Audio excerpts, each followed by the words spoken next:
করি বাচ্চাদের চিকিৎসা নিয়ে। আমি অক্টোবরের 5 তারিখ আহতদের চিকিৎসা নিয়ে লিখছিলাম। আমি বলছিলাম কিভাবে একটা পূর্ণাঙ্গ চিকিৎসার পুনর্বাসনের ব্যবস্থা করা যায়। কি লিখছিলাম পড়ে দেখি। আমি যদি স্বাস্থ্য উপদেষ্টা হইতাম তাইলে জুলাই আগস্ট বিপ্লবের আহতদের জন্য ওয়ান স্টপ সার্ভিস চালু করতাম। ঢাকা শহরে কোনো একটা কম ব্যবহৃত হাসপাতালের পুরোটা বা একাংশ নিয়ে কাজটা শুরু করতাম। আমি যেহেতু 6 বছর দেশে নাই, তাই জানি না কোন হাসপাতালের অবস্থা কেমন। যখন দেশে ছিলাম তখন সোহরাওয়ার্দী হসপিটাল ছিল সবচেয়ে আন্ডার ইউটিলাইজড হসপিটাল। যাই হোক, ওইখানে আহতরা রেজিস্ট্রেশন করতে পারতো। ওই হাসপাতালে আমি চক্ষু, thoracic surgery, orthopaedics, casualty, gastrointestinal surgeon, neurosurgery, ICU, high dependency unit, physiotherapy, psychology counselling, plastic surgery, কৃত্রিম অঙ্গ সংস্থাপন ইউনিট এক জায়গায় আনতাম। হাসপাতালের ক্যাটারিং সার্ভিসের দায়িত্ব দিতাম স্টার রেস্টুরেন্টকে, হাউসকিপিং এর দায়িত্ব দিতাম পূর্বানী হোটেলকে। বাংলাদেশের সেরা ডাক্তারদের, সেরা নার্সদের এখানে পোস্টিং দিতাম, তাদের ন্যাশনাল হিরো বানায় দিতাম। চিকিৎসার পূর্ণ দায়িত্ব নিতাম। যাদের বাংলাদেশে চিকিৎসা সম্ভব না তাদের এইখান থেকেই বিদেশে পাঠাতাম।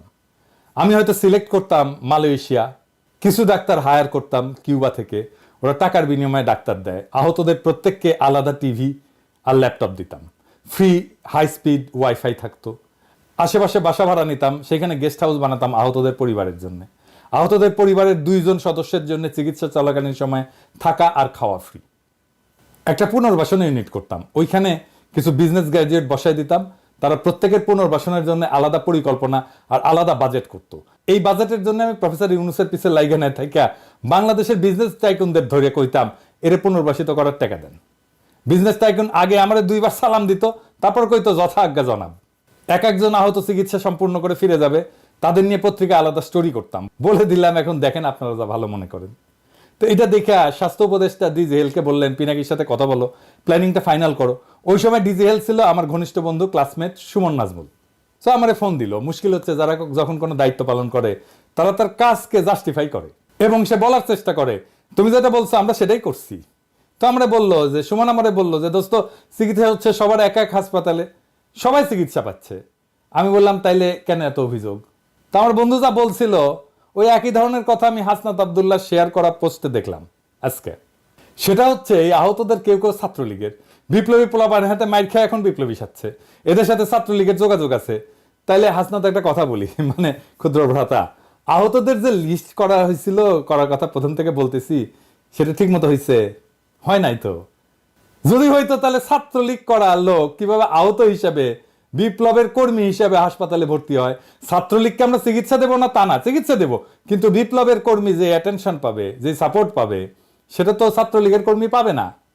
ছাত্রলীগ কানেকশনের কথা আসতেছে কেন এখন? লিস্টটা করছে কে তাইলে? ছাত্রলীগ তো করে দেয় নাই, কে লিস্ট করছে আর কে ভ্যালিডেট করছে? আহতরা কি সেই লিস্ট থেকে আসছে? আহতরা নাকি সুস্থ হয়েও হাসপাতাল ছাড়তে যাচ্ছে না। তো এই যে প্রবলেম, এই প্রবলেমটা সলভ হয়ে যেত আমার পরিকল্পনায়। কিভাবে? আসেন আর একটু বিস্তারিত আলাপ করি। আমাদের দায়িত্ব কি শুধু সুস্থ করে দেওয়া আহতদের? না, এরা ডাক্তারি টার্মে সুস্থ হইলেও বাসায় যাইতে চাচ্ছে না। আমি সেই 1990 সালে মাইর খেয়েছিলাম, জানেন বোধহয়। পুলিশের আর জাতীয় পার্টির ভাঙা পায়ের চিকিৎসা হয় না ঠিক মতো। এক পা আর এক পা থেকে ছোট, কিন্তু আমার বেশি হাঁটলে এখনো কোমরের ব্যথায় ঘুমাইতে পারি না রাত্রে। একজন সম্পূর্ণ সুস্থ মানুষ বাংলাদেশে চাকরি বাকরি করতে পারে না, পায় না চাকরি। এই হচ্ছে বাংলাদেশের অবস্থা। তো একজন আহত, পঙ্গু, কেউ চোখে দেখে না, সে কিভাবে ভরসা পাবে যে সে তার জীবন চালাইতে পারবে? যাই হোক, আমি আমার বন্ধুরে বুঝাইতে পারি নাই যে কেন এটা ওয়ান স্টপ সার্ভিসেই করতে হবে, কেন আলাদা আলাদা হাসপাতাল চিকিৎসা দিয়ে কাজ হবে না। আমার টাইম তখন রাত 10টা। ওরা বললাম তুমি ঘুমাও, আমি পুরো রেশনাল বা যৌক্তিকতা তোমার একটা রাইট আপ করে দিচ্ছি, তুমি কালকে সকালে তোমার প্রপোজালের রেশনাল হিসেবে এটা অবিকল তুলে দিতে পারবা। আমি সারা রাত জেগে লিখলাম, সকালে পাঠাইলাম কেন এটা ওয়ান স্টপ সার্ভিসে, এই হাসপাতালের চিকিৎসাটা ওয়ান স্টপ সার্ভিস করে আমি যেভাবে বলছি সেভাবে করা দরকার। এরপরে তো সে ট্রান্সফার হয়ে গেল, পরে ডিজির সাথেও কথা বলছি, উনি জানেন না সব। আমারে নুরজাহান আপা ফোন দিছিলেন যে এই এপিসোডটা হওয়ার পরে আর কি। উনি বলতেছেন যে তোমার ভিডিওতে যে বললা আমি গাড়ি চাপা দিছি আহতদেরকে, এটা তো তুমি ভুল বলছো, আমরা তুমি একটা জিজ্ঞেস করবা না? আমি তো তোমার সেই পরিকল্পনা অনুযায়ী আমরা আলাদা করে চিকিৎসার উদ্যোগ নিচ্ছি। আমি কইলাম আপা আল্লাহর ওয়াস্তে আমার সাথে কেউ কিছু বলে নাই, কেউ জিগায় নাই। আমি নতুন ডিজিটে জিগাইছিলাম, উনিও কিছু বলতে পারলেন না। এটা প্রসঙ্গত বইলে রাখি, স্বাস্থ্য উপদেষ্টা নূরজাহান আপা আমার অত্যন্ত শ্রদ্ধাভাজন ব্যক্তি। আমি যখন গ্রামীণ ব্যাংকে কাজ শুরু করি, উনি তখন ট্রেনিং ডিপার্টমেন্টের চিফ। ওনার তত্ত্বাবধানে আমার গ্রামীণ ব্যাংকের ট্রেনিং হয়। মানে গ্রামীণ ব্যাংকে যারা কাজ করে, মানে আমার কিন্তু গ্রামীণ ব্যাংকের ওই ম্যানেজারের ট্রেনিং আছে। খুবই স্নেহশীলা মহিলা, উনি খুবই স্নেহ করেন আমারে। এটা আবার আর এক সমস্যা, আপারে সেদিন কইলাম যে আমি যে বুড়া হয়ে গেছি এটা ওনার মনে থাকে না। উনি মনে করেন পিনাকি এখন ওই বাচ্চা ছেলে, ও কি বুঝে, এ কেবল পাশ করে আসছে মেডিকেল কলেজ থেকে, তাই মনে হয় পাত্তা দেন না উনি। যাই হোক, আসেন কেন বলছিলাম ওয়ান স্টপ কেয়ার করতে হবে। যে কোনো সমাজের ইতিহাস দ্বন্দ্ব আর সংঘাতের মধ্যে দিয়ে অগ্রসর হয়। রক্তপাত ছাড়া ইতিহাস আগায় না, হয় সেটা গৃহযুদ্ধ অথবা শুধু যুদ্ধ। কিছু কিছু বাইঞ্চতের আবির্ভাব হয়েছে, আমি আর দেখাইলাম না ইদানি, যারা রক্তপাত শুনলে মূর্ছা যায়, আবার রাজনৈতিক সংগ্রামের নেতাও হইতে চায়, হ্যাঁ দেশেরও নেতা হইতে চায়। মানে এই দেশ কথা শুনলে না গা চিরবির চিরবির করে ওঠে। এটা গেলে আমার কথা না, মানে হেগেলের কথা, মানে গা চিরবির করার কথা না আর কি। এই যে দ্বন্দ্ব সংঘাতের মধ্যে দিয়া একটা দেশের ইতিহাস অগ্রসর হয়। হেগেল একজন বিখ্যাত জার্মান দার্শনিক, উনি এটা বলছেন যে সংগ্রাম সংঘাতের মাধ্যমে রাষ্ট্র এবং সমাজের অগ্রগতি ঘটে এবং প্রত্যেক সংগ্রাম মানুষের স্বাধীনতার পরিসর বৃদ্ধি করে। রাজনৈতিক সংগ্রামে আহতদের সম্মান জানায়, রাষ্ট্র তাদের ইতিহাসের গুরুত্বপূর্ণ চরিত্র হিসেবে স্বীকৃতি দেয়, যা ভবিষ্যৎ প্রজন্মকে আবারও এই একই ইতিহাস গঠনে অংশগ্রহণ করতে উদ্বুদ্ধ করে। সেই জন্যই আহতদের এত দাম, সব সমাজে এত রেসপেক্ট করে। ইতিহাস সাক্ষ্য দেয় যে যে সমাজ তাদের বীর এবং আহত যোদ্ধাদের সম্মান জানায়, সেই সমাজের ভবিষ্যৎ প্রজন্ম সমাজ এবং রাজনৈতিক আন্দোলনে উদ্বুদ্ধ হয়। আপনি দেখেন ওই যে হান্নান বলছিল না যে তরুণ সমাজ আর আসবে না, এই যে দেখেন শোনেন। আর হচ্ছে এই অভ্যুত্থানটা যদি ব্যর্থ হয়, এই যে আমি যে রক্তটা ঝরাইছি এই রক্তের হিসাবটা আমি নিব।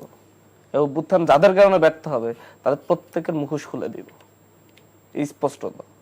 এবং হচ্ছে এরপরে একই সাথে বলে যাবো যে হচ্ছে বাংলাদেশের ভবিষ্যতে যেন কোনো তরুণ প্রজন্ম আর কোনো যেন হচ্ছে কখনো যেন রাস্তায় না নামে। এটাই হবে। 90-এর গণ অভ্যুত্থানে নূর হোসেনের রক্তের সাথে প্রতারণা করেছে এরা, প্রতারণা করে আজকে বাংলাদেশকে 24-এ এনে এখানে নিয়ে এসেছে। এখন 2000 মানুষ জীবন দেওয়ার পরে আজকে এখনো দেখা যাচ্ছে যে হচ্ছে এই দেশ নিয়ে তাদের কোনো ভাবনা নেই। ভাবনা হচ্ছে ক্ষমতায় যেতে হবে, লুটপাট করতে হবে। একই জায়গায় সব সার্ভিস দিলে হাসপাতালে আহতরা একে অপরের সাথে মিশবে, সেখানে একটা মিলিত অভিজ্ঞতার পরিবেশ সৃষ্টি হবে।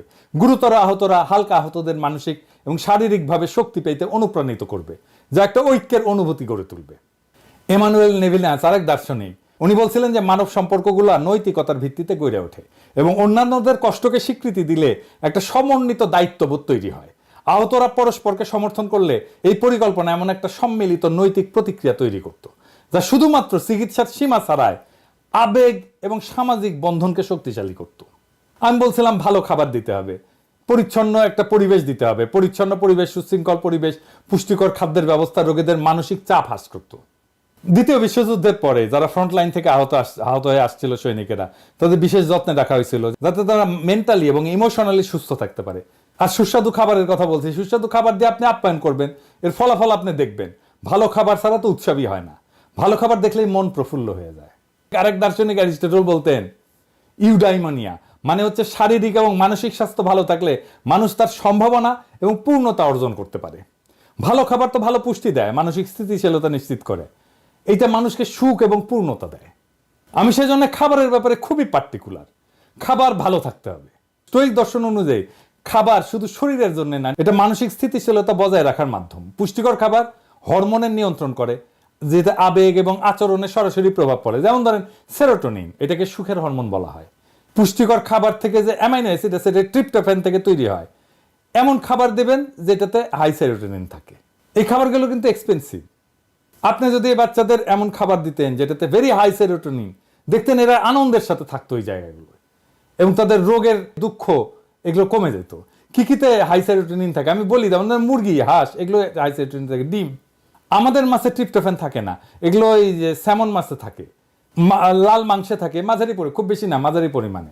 তারপরে দুধ, পনির এগুলোতে থাকে, যেমন ধরেন আখরোট, অ্যালমন্ড, তারপর কাজু বাদাম, চিয়া সিড এগুলোতে থাকে সেরোটোনিন। তারপরে ফলমূল বা এগুলোর মধ্যে যেমন ধরেন কলা, আনারস, অ্যাভোকাডো, পালং শাক, ব্রোকলি, ডার্ক চকলেট, এগুলোতে সেরোটোনিন বেশি থাকে, এগুলোতে ট্রিপ্টোফ্যান বেশি থাকে। তো প্লেটো বলতেন যে শরীর এবং আত্মা পরস্পরের উপর নির্ভরশীল। যদি শরীর সুস্থ থাকে তাহলে আত্মাও সুস্থ থাকবে। এপিকিউরাস বলতো যে খাদ্য হচ্ছে একটা মৌলিক আনন্দ এবং এই আনন্দ সরাসরি মানসিক তৃপ্তি দেয়। ওইখানে যে ডাক্তার, নার্স, স্বাস্থ্যকর্মীরা কাজ করবে, তারা হয়ে উঠবে জাতীয় বীর। কত রকম গল্প বের হইবে এই হাসপাতাল থেকে। কবি সাহিত্যিকরা যাবে আহতদের সাথে কথা বলতে, তাদের লড়াইয়ের গল্প শুনবে, গান লিখবে, কবিতা লিখবে, উপন্যাস লিখবে, সিনেমা হবে। ওই হাসপাতাল কোনো কষ্টের না, উৎসবের, আমাদের সেলিব্রেশনের জায়গা হবে। তা না, আছে কারে কারে বিদেশে পাঠানো হবে, কত টাকা দেওয়া হবে, কোন দেশ থেকে বিদেশি ডাক্তার আসবে, এইসব নিয়ে। এরপরে আমি করব পুনর্বাসন। এরা হাসপাতাল ছাড়তেছে না, কারণ সে জানে এই সমাজে আহত আর পঙ্গু শরীর নিয়ে উপার্জন করা যায় না। মানে ধরেন সে কি পুলিশে যেতে পারবে, আর্মিতে যেতে পারবে, বিডিআরে যেতে পারবে, আনসারে যেতে পারবে? পারবে না তো। তার তো অনেকগুলো চাকরির ক্ষেত্র এমনিতেই বন্ধ হয়ে গেছে। সরকার বলছে আমরা সারা জীবন চিকিৎসা দেব, সারা জীবন খাবার, বাসস্থান, তার অবশিষ্ট শিক্ষা, সংসার কে দিবে? আর রাষ্ট্র দায়িত্ব নিবে, এই কথায় তারা আস্থা পায় না। কারণ রাষ্ট্র ঐতিহাসিকভাবে কোনো আহতের দায়িত্ব নিছে? 90-এর আন্দোলনে আমাদের সাথে আহত হয়নি অনেকে, আমি তো জানি। কারো কোনো দায়িত্ব নেয়নি রাষ্ট্র। মুক্তিযুদ্ধে ধর্ষিতা নারীদের দায়িত্ব নিছে সরকার? নিছে? নেয়নি। বলে 30 লক্ষ শহীদ হয়েছে, আবার গলা কাঁপায় আর কি, 30 লক্ষ বলার সময় গলা কাঁপায়। তো শহীদ পরিবার ভাতা পেয়েছে একটা শহীদ পরিবার দেখান ভাতা পেয়েছে? পায় না। 75-এর 15 আগস্টে যে সোহরাওয়ার্দীর বডিগার্ডলে জয় বাংলা করলো, তাদের দায়িত্ব নিছে সরকার? নেয়নি। একটা ইন্ডেমনিটি করছিল, সেটা বাতিল করে দিছে, ধরে ধরে এনে ফাঁসি দিছে। প্রফেসর ইউনূস বললেই সেটা পালিত হবে, সেটা কোনো নিশ্চয়তা নাই। একটা অধ্যাদেশ তো তুড়ি মেরে উড়াই দিবে যে কোনো সরকার। যদি আমাদের শত্রু সরকার আসে তাহলে তো উড়াই দেবে এটা। তাহলে কেন তারা শুধু সারা জীবন চিকিৎসা হবে এই আশার বাণী শুনে চুপ থাকবে? ওদের পুনর্বাসন করতে হবে ওইখান থেকে। 20,000 আহত বাচ্চা, এদের সারা জীবনের জন্য পুনর্বাসিত করতে হবে। সেই কাজটা ওই একই জায়গা থেকে হইতে হবে, কোনো সমস্যা হবে না। তাইলে বিজনেস গ্র্যাজুয়েটরা প্রত্যেক আহত ব্যক্তির জন্য পৃথক পরিকল্পনা তৈরি করবে। মিশেল ফুকোর একটা কথা ছিল, Notion of power and discourse. রাষ্ট্র আহতদের ঘিরে একটা ন্যারেটিভ তৈরি করতো, ন্যাশনাল ন্যারেটিভ, যা সমাজের মূল্যবোধকে প্রভাবিত করবে এবং সাধারণ মানুষকে বীরত্বের পথে উদ্বুদ্ধ করবে। সেটা না কইরা কি করতেছে? মাথার মধ্যে কোনো চিন্তা নাই, দুর্বল চিন্তার মানুষ, বুড়া খাটাস, তো মাথায় কোনো আইডিয়া আসে না। এই কাজে টাকা লাগতো না, আমি বলছিলাম টাকা তুলে দেব, জনগণের জন্য টাকা দিতে প্রস্তুত। প্রফেসর ইউনূস নিজে নিজে বলতেন সব কাজে টাকা লাগে না, কোথাও কোথাও উদ্যোগ লাগে। যেমন উনি উদাহরণ দিতেন, এটা খোলা মাঠে আঁকবো না, এটা বাস্তবায়নের জন্য তো টাকা লাগে না, লাগে উদ্যোগ। ওনার আশেপাশে উদ্যোগী, উদ্যমী, বুদ্ধিমান, ক্রিয়েটিভ, সৃজনশীল মানুষ নাই। যারা আছে তারা চিন্তাতে সক্ষম না। এই ধ্বজভঙ্গ উপদেষ্টা পরিষদ ভেঙে দিতে হবে, দক্ষ উদ্যমী লোকদের দায়িত্ব দিতে হবে। তাইলেই আমরা আমাদের সমর্থন অব্যাহত রাখবো। নয়তো একদিকে আওয়ামী লীগ, আর একদিকে হাসিনা চট করে ঢুকে যাওয়ার আশা, আর একদিকে আফসোস লীগ, ডাইনে ইন্ডিয়া, উপরে ট্রাম্পের উপদেষ্টা হয়েছে, ইসকনের তুলসী গ্যাবার্ড ও বাম্বু খাইবেন। আমরা দরিদ্র মানুষ, পপকর্ন খানার পয়সা নাই, তাই মুড়ির টিন নিয়ে বসবো। সেদিন বুঝবেন এই 2 পয়সার হরিদাস পালেরা, ইউটিউবাররা কি কইছিল। মুরব্বীরা কয় না যে আইজ বুঝবে না, বুঝবা কাল, পাছা থাপড়াবে আর পাইবা গাল। ওইটা আপনাদের ক্ষেত্রেও হবে। আজ বুঝবেন না, বুঝবেন কাল, তারপরে পাছা থাপড়াইবেন আর পারবেন গাল।